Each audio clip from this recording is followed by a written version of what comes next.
It was early into the semester, and I went to their table asking them if they wanted to play one word, one story.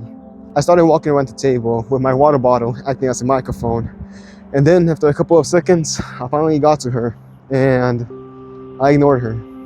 Ever since, I've been haunted by one question. It's a simple question, yet it's one that means a lot. And that is, what could have been? What could have been and what would have been if I had just stopped for a second, and invited her to play with us? Would she have unblocked me? Would we have made amends? Or could it have gone further? A rekindling of the story. So many questions that will never be answered, all because of one simple mistake.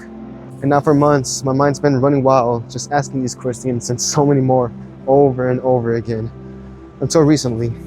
And that's because I finally have an answer. It doesn't matter. What could have been, should have been, or would have been, all of it, none of it matters.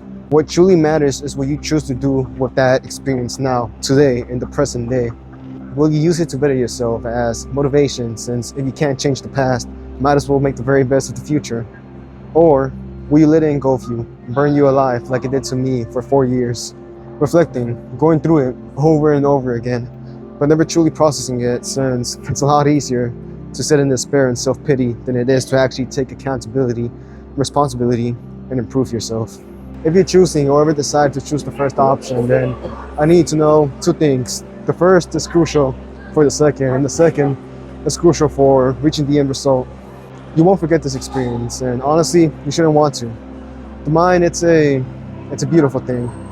A dangerous thing, but a beautiful one. And once it latches onto something, trust me when I tell you, it's so difficult to get it to unlatch from it.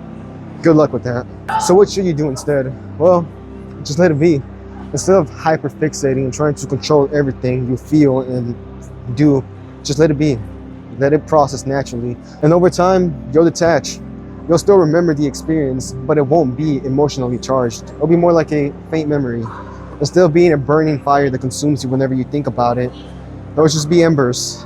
The embers of a fire that you can look at safely without being burned alive.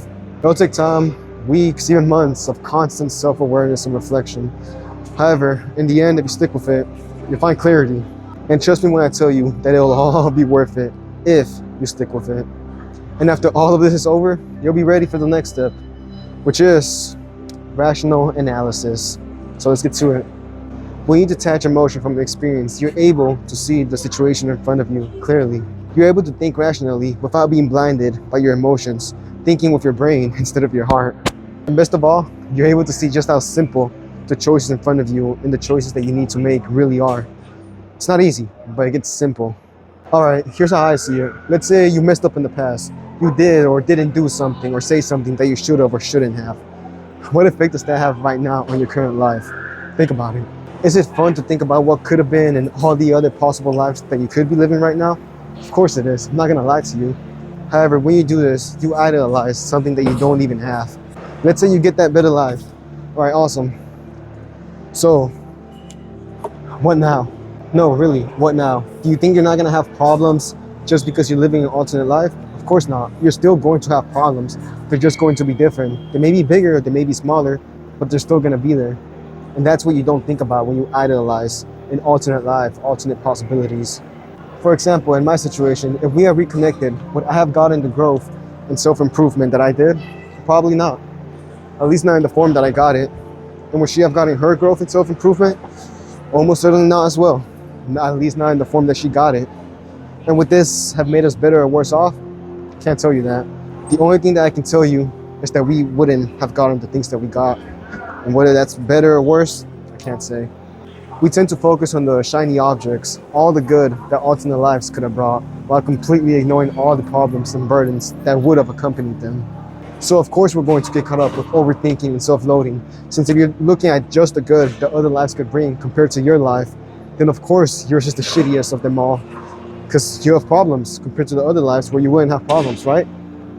You see, only when you expand the frame and look at the bigger picture are you able to realize that the life you live right now is probably just as good, if not better, than a lot of the other lives that you could be living right now. And even if it isn't, let's say this is the worst life you could be living, what does it matter? Are you proud, happy, or satisfied, knowing that you have the worst out of everyone? Because if you are, then I mean, great, you keep living your life. Or will you instead make the best of it? and make even this life, the worst life, an incredible experience. Like I said earlier, it's easy to fall into self-despair, pitying yourself and taking no accountability, because that's a lot easier than taking responsibility, picking up the pieces, and making something out of your life.